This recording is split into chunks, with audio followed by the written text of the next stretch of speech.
इस वक्त की बड़ी खबर का जो यूक्रेन से आ रही है, यूक्रेन को लेकर रूस का एक बड़ा बयान सामने आया है। रूस ने यूक्रेन पर आरोप लगाते हुए कहा कि अब यूक्रेन रूस के खिलाफ हाइपरसोनिक हथियारों का इस्तेमाल कर रहा है। अपने पश्चिमी इलाके में चल रही लड़ाई में यूक्रेन रूस के खिलाफ हाइपरसोनिक हथियारों का इस्तेमाल कर रहा है। इस वक्त की बड़ी खबर बता रहे हैं, रूस ने यूक्रेन पर एक बड़ा आरोप लगाया है। रूस ने कहा कि यूक्रेन अब हाइपरसोनिक हथियारों के जरिए, वेपन्स के जरिए उनके सैनिकों पर हमला कर रहा है। इस वक्त की बड़ी खबर बता रहे हैं, हाइपरसोनिक हथियारों के इस्तेमाल का रूस ने यूक्रेन पर आरोप लगाया है।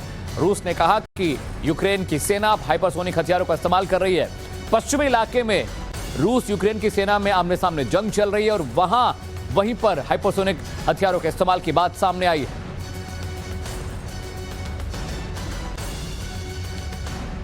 इस वक्त की बड़ी खबर आपको बता रहे हैं, रशियन आर्मी ने एक बड़ा आरोप लगाया। उन्होंने कहा कि जो यूक्रेन की आर्मी है अब वो हमले में हाइपरसोनिक हथियारों का इस्तेमाल कर रही है जो बेहद खतरनाक होते हैं।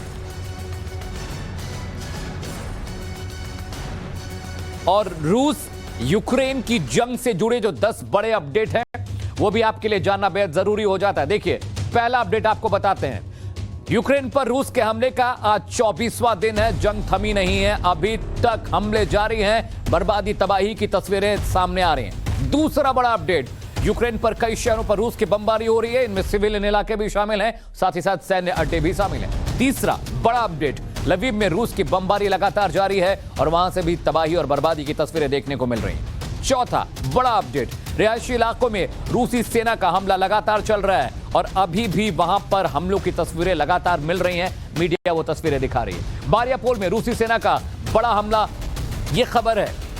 छठवां बड़ा अपडेट क्या है वो भी आपको बता देते हैं, लुहांस्क में रूसी हमले में करीब 59 मौतें हुई हैं, इनमें सिविलियन भी शामिल हैं और इसमें सेना के जवान भी शामिल। सातवां बड़ा अपडेट, कीव पर कब्जे की लड़ाई अभी भी जारी है। अभी भी रशियन फोर्सेस कीव, यूक्रेन की राजधानी कीव पर अभी भी पूरी तरह से कब्जा नहीं कर पाई हैं। अगला बड़ा अपडेट, आठवां अपडेट क्या आपको बता दें, जिनपिंग और बाइडेन ने फोन पर बातचीत की है जिसमें यूक्रेन के मसले पर चिंता जताई गई है।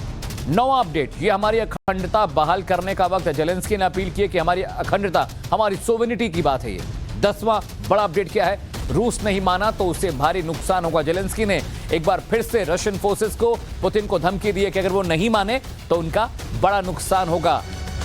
चलिए रुक करते इस वक्त की बड़ी खबर का, रूस ने बख्तरबंद गाड़ियों को उड़ाया है। जंग के मैदान से बड़ी खबर आपको बता रहे हैं, यूक्रेन की बख्तरबंद गाड़ियों को उड़ाने की खबर आ रही है और रूस की सेना ने यूक्रेन की बख्तरबंद गाड़ियों को उड़ाया है। तस्वीरें आपकी टीवी स्क्रीन पर हैं, ये तस्वीरें देखिए और इन्हीं तस्वीरों के जरिए ये दावा किया जा रहा है। टाइम्स नाउ नवभारत पर ये वीडियो हम आपको एक्सक्लूसिव दिखा रहे हैं। रूस ने बख्तरबंद गाड़ियों को उड़ाने का दावा किया है। ये देखिए, यूक्रेन की सड़कों पर किस तरह से बख्तरबंद गाड़ियां जा रही हैं और इन्हीं बख्तरबंद गाड़ियों को रशियन फोर्सेस ने उड़ाने की बात कही है, ये दावा किया है।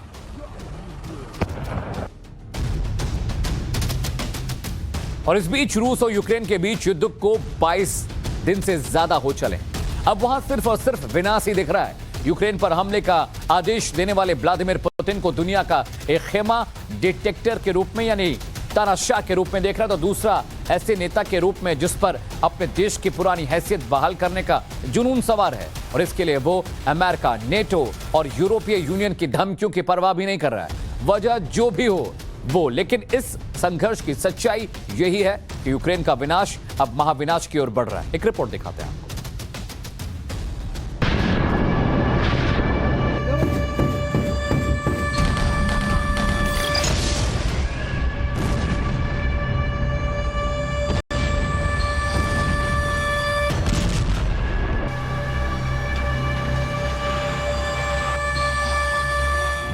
हर रोज धमाकों से थर्राता यूक्रेन,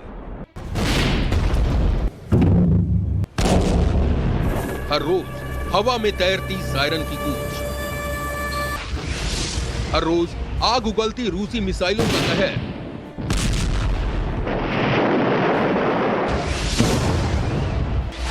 हर रोज रूसी एयरक्राफ्ट से लेजर गाइडेड बमों के धमाके, हवा में बारूद की गंध, हर तरफ तबाही ही तबाही। यूक्रेन के शहरों में रूस के हमले से मची तबाही और बर्बादी का यही मंजर है। विनाश का युद्ध अब महाविनाश की ओर तेजी से बढ़ रहा है। Railway station, school, high rise building, सरकारी दफ्तर, जिधर देखिए उधर तबाही के निशान। रूसी सेना के हमले से कुछ भी नहीं बचा।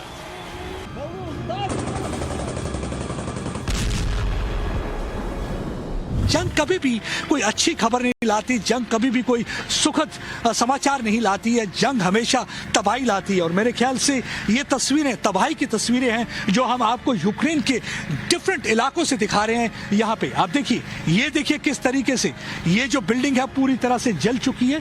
ये पूरा मलबा आपको घिरा हुआ नीचे नजर आएगा। कुछ दिन पहले तक ये पूरी बिल्डिंग थी, लेकिन अब सिर्फ आपको इसकी साइड की आपको जो फाउंडेशन स्टोन है वो सिर्फ नजर आएगा। सिर्फ फाउंडेशन स्टोन आपको नजर आएगा, बाकी आपको देखने को मिलेगा सिर्फ मलबा। कोई कह भी नहीं सकता कि कभी यहाँ पे कोई बिल्डिंग हुआ करती थी। अब सिर्फ मलबा ही मलबा नजर आता है और यहाँ पे जो रह रहे थे वो इस समय भाग चुके हैं। बड़ी मुश्किल हालात में थे, कई दिन तक फंसे रहे शेलिंग और फायरिंग की वजह से। और यहाँ पे हम भी जब यहाँ पे रिपोर्ट करने के लिए आए तो हमें भी यूक्रेनियन ट्रूप से कहा कि ज्यादा समय आप खड़े ना रहिए, क्योंकि कभी भी कुछ भी हो सकता है, क्योंकि अनसर्टेनिटी का बहुत बड़ा माहौल यहाँ पे बना हुआ है। कभी भी किसी भी वक्त रशिया की तरफ से फायरिंग और शेलिंग शुरू हो सकती है। 22 से ज्यादा दिनों की जंग में बर्बादी के निशान हर तरफ फैले हुए हैं। रूसी सेना नुकसान तो झेल रही है, लेकिन यूक्रेन के कई इलाकों में बढ़त भी बनाए हुए है। रूसी सेना ने यूक्रेन को 3 तरफ से घेरा है। अब तक की लड़ाई में Kharkiv, Chernihiv, Luhansk, Donetsk, Melitopol, Kherson, Mykolaiv और राजधानी कीव जैसे बड़े शहरों पर बिना रुके बमबारी की जा रही है। खेरसन, मेलिटोपोल, मारिपोल जैसे बड़े शहर रूस के कब्जे में हैं।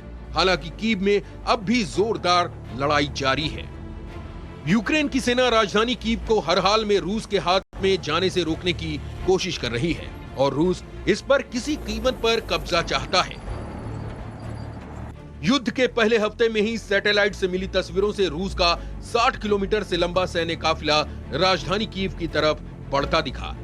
यानी पुतिन की रणनीति स्पष्ट है, कीव पर कब्जा करना, और इसके साथ ही पूरा यूक्रेन ताश के पत्ते की तरह भरभरा कर गिरेगा। यही वजह है कि राजधानी कीव जंग का मैदान बनी हुई है। जो भी हथियार इस समय रशिया के सामने वो पूरी तरह से इस्तेमाल कर रहे हैं। उनके पास अटैक हेलीकॉप्टर है, उनके पास मिसाइल हैं, उनके पास आर्टिलरी है, उनके पास आर्मर्ड ब्रिगेड है। और आप देख सकते हैं किस तरीके से हथियारों का इस्तेमाल करके यहाँ पे इंफ्रास्ट्रक्चर को तहस नहस किया जा रहा है। कई जगह पे आपको धुआं उठता हुआ ऐसे ही नजर आएगा। यही एक वजह है कि जो यूक्रेनियन प्रेसिडेंट है वो कह रहे हैं वेस्टर्न पावर से कि आप हमें एयरक्राफ्ट दीजिए ताकि हम भी रशिया को टारगेट कर सकें, आप हमें ड्रोन दीजिए ताकि हम उनके टैंक उड़ा सकें। हमने देखा अजरबैजान और आर्मेनिया की जंग के बीच में किस तरीके से अजरबैजान ने तख्ता पलट दिया था आर्मेनिया का। हालांकि आर्मेनिया के पास बेहतर फौज थी, बेहतर टैंक्स थे, बेहतर लॉजिस्टिक सपोर्ट थी, लेकिन उसके बावजूद उन्होंने जब ड्रोन का इस्तेमाल किया तो उनके कई टैंक ध्वस्त कर दिए। और यही चाहता है यूक्रेनियन फोर्सेस भी कि उनके पास अगर ज्यादा से ज्यादा ड्रोन होंगे तो वो भी रशियन टैंक्स की जो पूरी कैवलकेड है जो कई मीलों तक नजर आती है उसे पूरी तरह से डिस्ट्रॉय किया जाए ताकि यहाँ पे अमन और अमान आ सके। रूस का दावा रहा कि वो युद्ध के दौरान नागरिक ठिकानों पर हमला नहीं कर रहा है, लेकिन सच्चाई यही है कि उसकी मिसाइलों ने आम लोगों को भारी नुकसान पहुंचाया। रूस की सेना मकानों को भेदती रही, गांव के गांव हमले की जद में आते रहे। तबाही का मंजर यूक्रेन में हर तरफ फैला हुआ है। पहले तक ये खुशहाल गांव था, सब परिवार यहाँ पे खुशी से रह रहे थे, लेकिन अब देखिए कुछ घंटों बाद इस गांव की हालत देख सकते हैं, घरों की हालत देख सकते हैं, किस तरह से तहस नहस हो चुके हैं, टूट फूट चुके हैं। कोई आंधी तूफान नहीं आया, बल्कि तूफान बन के रूस की फौज आई है जो यहाँ पे लगातार शेलिंग कर रही है। इस समय भी जब हम यहाँ पे खड़े हैं कुछ शेल यहाँ वहां पे गिर रहे हैं। अब देखिए किस तरीके से पूरी तरह तबाह हो चुका है घर। कभी ये ड्राइंग रूम हुआ करता था, लेकिन अब यहाँ पे ड्राइंग रूम जैसी कोई भी स्थिति नजर नहीं आ रही है। आप देखिए पूरी तरह से बिल्डिंग चरमरा चुकी है, गिर चुकी है। और ये हालत खाली इस घर की नहीं है, यहाँ कई और घर भी हैं जो पूरी तरह से तहस नहस हो चुके हैं। मैं आपको दिखाता हूँ एक और घर की हालत। आप जरा इस घर को जरा गौर से देखिए। कोई कह नहीं सकता कि कभी यहाँ पे कोई ढांचा भी था। अब यहाँ पे कोई ढांचा आपको नजर नहीं आ रहा। पूरी तरह से दीवारें गिर चुकी हैं और साथ ही साथ उस परिवार के खाब भी चकनाचूर हो चुके हैं। पूरी जिंदगी की इन्वेस्टमेंट होती है आपका घर बनाने में, आप पूरी जिंदगी की इन्वेस्टमेंट लगाते हैं अपना घर बनाने में। आप देखिए वो सारी इन्वेस्टमेंट खत्म हो चुकी है इन ईंटों के मलबे के तले। इस बात पर भरोसा करना मुश्किल है कि रूसी सेना के हाथों रिहायशी इलाकों का तबाह और बर्बाद होना महज इत्तेफाक है। रूस के यह हमले गलती से नहीं हो सकते, बल्कि ये सोची समझी रणनीति का हिस्सा लगता है। आप देख सकते हैं कि पिछले कुछ दिनों से लगातार यहाँ पे रूस की फौज जो है टारगेट करती जा रही है। अब सवाल ये पैदा होगा कि सिविलियंस को क्यों टारगेट करती जा रही है, क्योंकि उनको फ्रस्ट्रेशन है, इस समय परेशानी ये है कि 3 हफ्ते हो चुके हैं कीव के अंदर दाखिल नहीं हो पा रहे हैं और उनको लगता है कि लोग पूरी तरह से यूक्रेन की फौज का साथ दे रही है और जिसकी वजह से उनकी फौज के लिए मुश्किल हो रहा है कीव में दाखिल होना। ये वजह है कि उनको पनिश कर रहे हैं, उनको टारगेट कर रहे हैं, उनको निशाना बना रहे हैं, उनकी कैजुअलिटी इन्फ्लिक्ट करना चाहते हैं। रूस की सेना न सिर्फ आम लोगों को निशाना बना रही है, बल्कि उसके निशाने पर गैर सैनिक सरकारी इमारतें भी हैं। रूसी सेना ने 1 मार्च को कीव में एक प्रमुख टीवी टावर को मिसाइल से उड़ा दिया था। 2 मार्च को खार्किव के मुख्य चौराहे और प्रशासनिक भवन को ध्वस्त किया गया।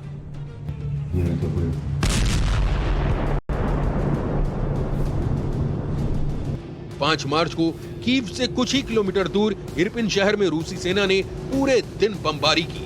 बम के गोलों से बचने के लिए स्थानीय लोगों ने एक टूटे हुए पुल के नीचे शरण ली। बाद में लोगों को यहां से भी हटना पड़ा। जंग कभी भी खुशखबरी नहीं लाती और यहाँ पे यूक्रेन में भी आप देखिए कि क्या हालत हुई है। ये तस्वीर जो मैं आपको दिखाने जा रहा हूँ, ये कुछ दिन पहले तक ये पुल होता था जो एक इलाके को दूसरे इलाके से कनेक्ट करता था। यहाँ से आमोदरफ्त हुआ करता था, गाड़ियाँ चला करती थी, लेकिन अब आप इस पुल की हालत देख सकते हैं। ये शेलिंग की वजह से पूरी तरह से पुल टूट चुका है, तहस नहस हो चुका है, पूरी तरह से गिर चुका है। उसके अलावा आपको मैं ये भी दिखाता हूँ, जब ये शेलिंग हो रही थी तो ये गाड़ी उस समय क्रॉस कर रही थी। इस गाड़ी की हालत आप देख सकते हैं पूरी तरह से उलट गई है। 9 मार्च को मारियोपोल और 12 मार्च को खार्किव में ही रूसी सेना ने मैटरनिटी वार्ड पर मिसाइलों से हमले किए। 11 मार्च को खार्किव के 48 स्कूलों को बर्बाद कर दिया गया। 14 मार्च को रूसी हमले की जद में 7 अस्पताल थे। 14 मार्च को कीव में रूस की मिसाइलों ने एक मल्टी स्टोरेज अपार्टमेंट को निशाना बनाया, जिसमें 150 से ज्यादा फ्लैट बर्बाद हो गए। 16 मार्च को खार्किव में रूसी सेना के हमले में 600 से ज्यादा इमारत पूरी तरह से तबाह हो गई। साइकिल यहाँ पे पड़े हुए हैं, अगर आपको मैं दिखाऊं तो यहाँ पे ये देखिए, ये बच्चों का साइकिल है, लेकिन बच्चों की किलकारी कौन सुनेगा, ये साइकिल कौन चलाएगा। ये हालत, ये स्थिति यहाँ पे इस समय इस गांव की बनी हुई है। लगातार रशिया की तरफ से यहाँ पे शेलिंग की जा रही है। अभी थोड़ी देर पहले भी कुछ शेल दागे गए जो अड़ोस पड़ोस में गिरे हैं। अब देखिए वो एक और घर, उसको भी पूरी तरह से क्षतिग्रस्त कर दिया है, पूरी तरह से तबाही कर दिया है। हर तरफ तबाही का मंजर है। इस गांव में आपको सिर्फ तबाही तबाही नजर आएगी। एक तरफ रूस की फौज कहती है कि सिर्फ वो फौज के ठिकानों पे टारगेट कर रहे हैं। कोई उनसे सवाल पूछे, क्या ये फौज का ठिकाना है जहां पे ये साइकिल था? क्या ये फौज का ठिकाना है जो एक छोटा सा घर था? कोई उनसे ये सवाल पूछे तो देखिए आप किस तरीके से तबाही करते जा रहे हैं और लोग किसकी वजह से कितने परेशान हैं। 2000 के करीब लोग मारे जा चुके हैं, 45 के करीब बच्चे अभी तक मारे जा चुके हैं। ऑफिशियल फिगर बता रहा हूं, हो सकता है फिगर इससे ज्यादा भी हो, और हजारों की तादाद में लोग जख्मी हो चुके हैं।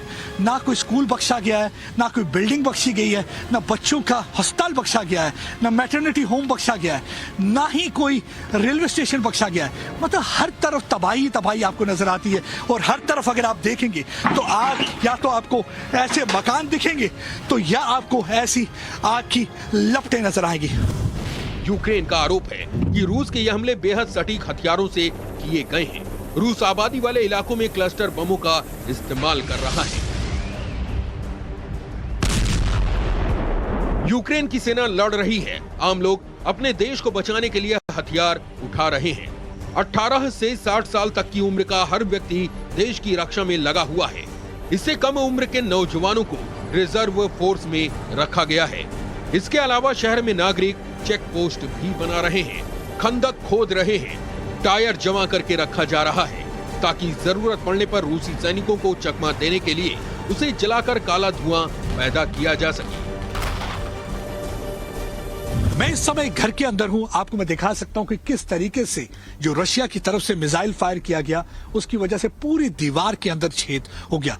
जब मिसाइल यहां पे आके फटा तो पूरी धरती हिली, जो परिवार के सदस्य थे वो भी जाग गए। अब मैं बताता हूं कि वो मिसाइल का टुकड़ा जो यहां पे पड़ा हुआ है, देखिए ये मिसाइल का टुकड़ा है जिसकी वजह से, जो फटने की वजह से इस घर का नुकसान हुआ है। कई ऐसे मिसाइल यहां पे दागे गए जिसकी वजह से पूरा गांव का गांव तबाह हो चुका है। लेकिन जो हैरान परेशान होने वाली बात है कि इतने मिसाइल दागे जा चुके हैं, इतने बम्बारमेंट के बाद, इतनी एयर रेड के बाद भी, लेकिन जो जज्बा जुनून यूक्रेनियन का है उसको बिल्कुल भी अभी तक रशिया तोड़ नहीं पाया।